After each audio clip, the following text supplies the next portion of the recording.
আসসালামু আলাইকুম রহমতুল্লাহ। কেমন আছেন বন্ধুরা? সবাই আশা করি ভালো আছেন আর ভালো থাকেন, দোয়া করি সকলের জন্য। আজকে আপনাদের সামনে নতুন একটি বিষয় নিয়ে কথা বলবো। অনেক সময় দেখা যায় জিন ও জাদুর দ্বারা মানুষকে ক্ষতি করে। এই ক্ষতির জন্য শরীর বদ্ধ করে রাখার প্রয়োজন দেখা দেয়। এই ক্ষেত্রে আমরা দৈনন্দিনভাবে ফজর নামাজের পরে 3 কুল পরে হাতের ভিতরে দম দিব, চেহারা সামনেভাগে এভাবে শরীর মাসাজ করে দেব।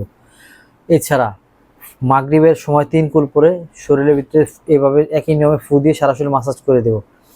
ঘুমানোর আগ মুহূর্তে 3 কুল পরে হাতে ফু দিয়ে সারা শরীরকে মাসাজ করে দেব। এছাড়া জোহর, আসর, এশা এই 3 ওয়াক্ত একবার করে সূরা ফাতিহা পড়লে আলহামদুলিল্লাহ ভালো, না পড়লেও সমস্যা নাই। সূরা ইখলাস, ফালাক, নাস পড়ে হাতে ফু দিয়ে সমস্ত শরীরকে দম করে দেব। আলহামদুলিল্লাহ নিয়ত রাখবো যে আল্লাহ আপনি আমাকে এই আমলের বরকত হেফাজত করেন। ওই দিনের জন্য ওই লোক আল্লাহ পাকের হাওয়ালে হয়ে যায়, আল্লাহ পাক তাকে হেফাজত করবে। আজকে এই পর্যন্ত, অন্য কোনো দিন অন্য কোনো বিষয় নিয়ে কথা হবে। আসসালামু আলাইকুম ওয়া রাহমাতুল্লাহ।